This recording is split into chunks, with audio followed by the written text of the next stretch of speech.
Jedi Master Qui-Gon Jinn is one of the most intellectually gifted and yet flexible Jedi Knights of his time period and perhaps of all time, and held a special place amongst the Jedi Order despite being a fairly controversial figure. Qui-Gon's views on the Force and the practices of the Jedi largely deviate from what his peers thought, and Qui-Gon is oftentimes known for having disagreements with the Council and his fellow Knights in the interest of doing what he believes to be right. While Qui-Gon is a renegade Jedi, he is also one of the most influential Jedi with the ability to effect change on the Order on a massive scale, as he held great admiration and respect from his peers. Despite Qui-Gon's desire to effect change, however, he does not hold a seat on the Jedi Council, which is arguably the best way for him to use his beliefs to alter the course of the Lost Order. So why is this? What was Qui-Gon Jinn's relationship with the Jedi Council, and why did he actually deny the chance to sit with them and preside over the rest of the Jedi Order? Well, today, students of the Force and travelers of the galaxy will assess and answer that very question. First, we have to explore Qui-Gon Jinn's direct relationship with the Council. Qui-Gon Jinn's relationship with the Jedi Council can be best described as a reluctant mutual respect. Although they often disagreed on various points of contention, and Qui-Gon often went against the Council's direct wishes, something that was exceptionally rare for any Jedi and was only seemingly tolerated by Qui-Gon. While it might reasonably be believed that the Council did not like Qui-Gon Jinn for this reason, the canon novel Master and Apprentice by Claudia Gray hints that this wasn't entirely the case and actually highlights their relationship quite well. This book sees Qui-Gon and Obi-Wan's relationship develop as they learn to work with one another and develop into a formidable partnership, showcasing many of their early adventures and interactions. In the novel, Qui-Gon is invited before the Jedi Council as they offer him a place among them. They essentially cite that they could use his input during the rare moment of self-awareness and an ability to admit the Jedi's imperfection. They basically in this moment explain to Qui-Gon, "Look, you are the individual that can see all of our flaws while we apparently cannot, and while we may not always agree with you, we find your insight invaluable."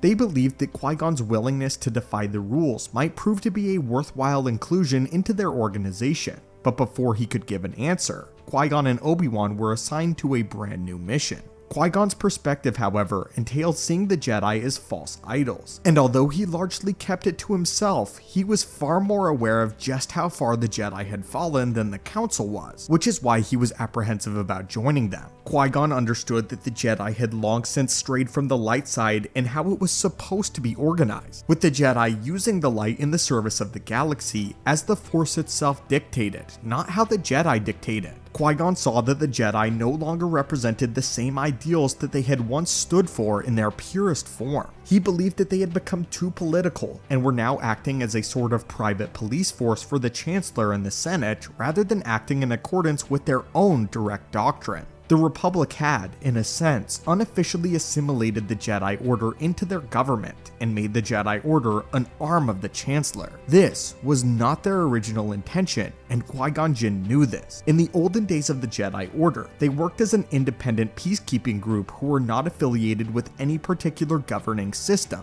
including the Galactic Senate, and the Jedi only answered to themselves. This allowed them to go where they needed to go when they needed to go there, and make morally unbiased changes that were not affected by policy or economics. But Qui-Gon Jinn was still a purist, and believed in the original ideals of the Jedi that they had such staunchly followed. During Qui-Gon's generation of the Order though, the Jedi simply went where the Republic told them, and this meant that where the government was willing to turn a blind eye, so too were the Jedi. Qui-Gon Jinn could see that the Jedi were now tools for the Republic and the Senate, and no longer the Force. If the Senate could be bought and bribed just like any other politician, then so could the Jedi indirectly, as the Jedi themselves were not usually bribed directly, as their affiliation with the corrupt government meant that their silence could be bought by proxy. People did not need to buy the Jedi. They simply needed to buy their rulers. But now, let's look at specifics and disagreements between the Jedi Council and Qui-Gon. One big disagreement arose as it pertained to a proposed treaty on Pijal,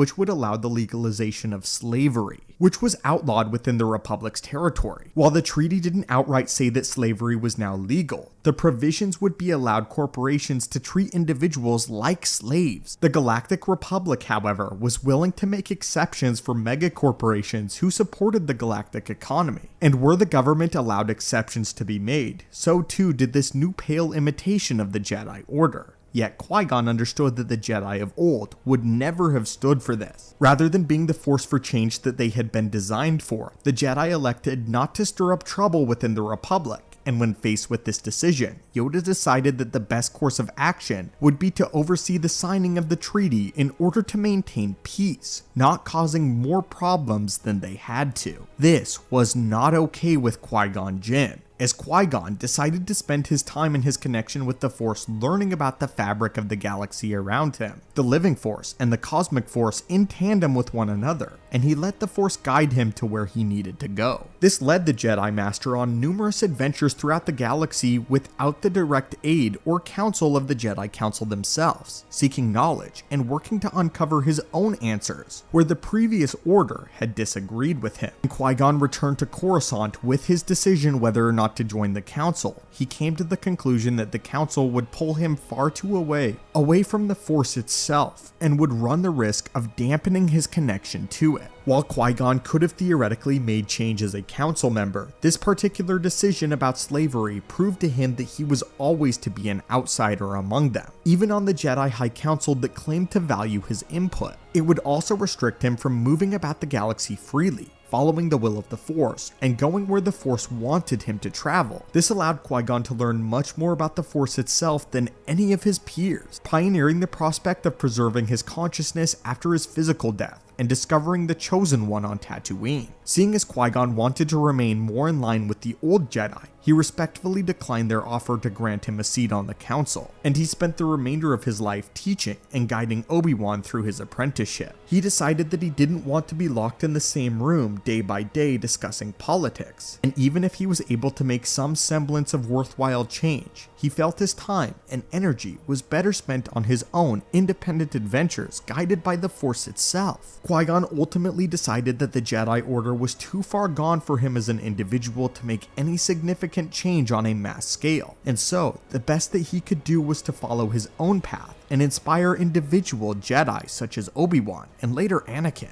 although some turned out much better than others. Qui-Gon Jinn had hoped that the likes of Obi-Wan would inherit his viewpoints and would help to slowly change the course of the Jedi over as time progressed, and though Qui-Gon couldn't make monumental changes to the Order as a whole, he could leave his own lasting impact on the other Knights of the Jedi and begin to make true change. But anyway, my friends, what do you think of Qui-Gon's relationship with the Jedi Council? Do you think he would have been able to make changes if he had sat on the High Council? And do you believe that he was right to refuse this place? As always, my friends, thank you so much for watching. May the Force be with you, and I will hopefully see you in another video.